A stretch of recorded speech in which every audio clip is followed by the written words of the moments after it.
এই মেয়ে সংসারে আসার পর একটার পর একটা অলক্ষী লেগেই আছে। আমি আর একদমই চাই না এই মেয়ে আমাদের সাথে থাক। তোমার জন্য এই সংসারে সবকিছু লন্ডভন্ড হয়ে গেছে। তোমার কারণে আমার বাচ্চা নষ্ট হয়ে গেছে, তোমার কারণে আমার ভাই বোনের বিয়ে ভেঙে গেছে। তুমি বাসা থেকে বেরোয় যাবো সোজা। আমি কোথায় যাব? প্লিজ আমাকে এভাবে তাড়ায় দিও। চুপচাপ একটা কথা বলবো না তুমি সোজা চলে যাবে এখান থেকে।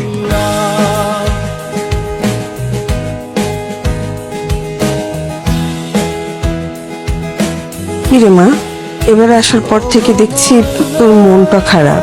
এক সপ্তাহ হয়ে গেল, তোর শ্বশুর বাড়ি থেকে কেউ আসলো না। আমি তো ওকে আসতে মানা করছি। আমি ওকে বলে দিছি খবরদার এদিকে আসবা না। আমি আমার বাবা মার সাথে হ্যাং আউট পিরিয়ডে আছি। এই যে দেখো না, আমার শাশুড়ি আমাকে প্রতিদিন ফোন দেয়। আমার শাশুড়ি আমাকে এত আদর করে মা, আমার এত যত্ন নেয়। আমার একটা উপকার করতে পারবি রে? হ্যাঁ বল। তুই তো আমার গাইনি ডাক্তার দেখাই ঠিক মতন ওষুধ দিছিলে না? হ্যাঁ, গাড়ি একটা দেখাই তো ওষুধ দিয়েছিলাম। আমি তো সব ওষুধ ঠিকঠাক মতন খাইলাম, তারপর কোথা থেকে যে মিসক্যারেজ হয়ে গেল আমি না কিছু বুঝতেছি না। তোর দুলাভাই 2-3 দিন ধরে আমার ফোন ধরে না, বুঝছিস? তুই তো তোর দুলাভাইয়ের সাথে কথা বলবি রে, একটু বুঝায় বল প্লিজ। ভাইয়া আপনাকে বারবার ফোন দেওয়ার কারণ হচ্ছে আপনার সাথে আমার কিছু কথা ছিল সেজন্য। আপনার কারণে বাচ্চা মিসক্যারেজ হয়েছে, আপনার সাথে আমি কি কথা বলবো? ভাইয়া বুলবুলিকে যে ওষুধ দেওয়া হয়েছে সেটা আমাদের গাড়ি ম্যাডামের সাথে পরামর্শ করে দিয়েছি। এই প্রেসক্রিপশনের জন্য মিসক্যারেজ হতেই পারে না। তাহলে মিসক্যারেজ কি জন্য হয়েছে? মিসক্যারেজ নানা কারণে হতে পারে। আর আমি ওকে প্রথমেই বলেছিলাম যে একটা বড় গাড়ি ডাক্তার দেখা, কিন্তু আমার কোনো কথাই শুনে নেই। বারবার বলছে যে ভালো গাড়ি ডাক্তার দেখাতে হলে আপনার পয়সা খরচ হবে। ও কোনোভাবে আপনার পয়সা খরচ করতে চায়। ভাইয়া দেখেন, মিসক্যারেজটা কিন্তু আমাদের কারো হাতে থাকে না। জন্ম মৃত্যু সবই কিন্তু আল্লাহর হাতে। আপনি শুধু শুধু বুলবুলিকে ভুল বুঝে রাগ করে থাকবেন। আপনি ওর উপর রাগ না করে ওকে বাড়িতে নিয়ে যান। ভাই এখানে বেজাল ডেট ওভার ওষুধ বিক্রি করতো তো, এই জন্য পুলিশ রেড দিছে। তুই এসব কি বলছিস? তার মানে এক্সপায়ার্ড ওষুধ খেয়ে বুলবুলির এই অবস্থা? কিন্তু তুই এমন ওষুধ কেন কিনলি? টাকা বাঁচানোর জন্য না। এই সামান্য কটা টাকা বাঁচাতে তুই কত বড় ক্ষতি করলি? ছি।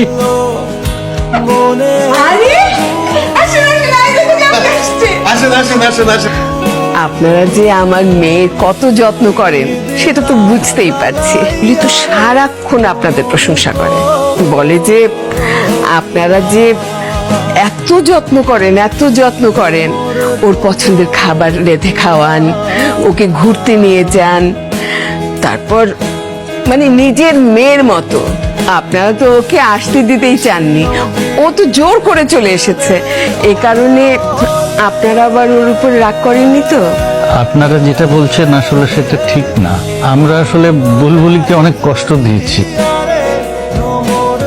আমরা অনেক বড় ভুল করে ফেলেছি ভাই। আমরা বড় মাকে নিয়ে যেতে চাই।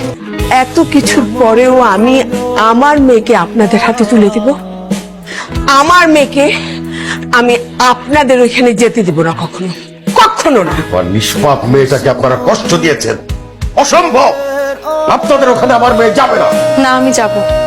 আমার শ্বশুর শাশুড়ি জামাই আমাকে নিতে আসছে, আমি কেন যাব না? আরে কি বলছিস তুই এসব? দেখো মা, আমি আর কোনো কথা শুনবো না। আমি যাব মানে যাব। মাফ করে দাও। কি করতেছো তুমি? সবার সাথে খারাপ করছিস, তোমার সাথে বেশি খারাপ করছে। আমি আর করবো না। তুমি কি করতেছো? তুমি আমার কাছে মাফ চাইতেছো কেন? স্বামী স্ত্রীর মধ্যে কত সমস্যা হয়, কত ভুল বোঝাবুঝি হয়। আমি সত্যি কিচ্ছু মনে নেই নাই, বিশ্বাস করো।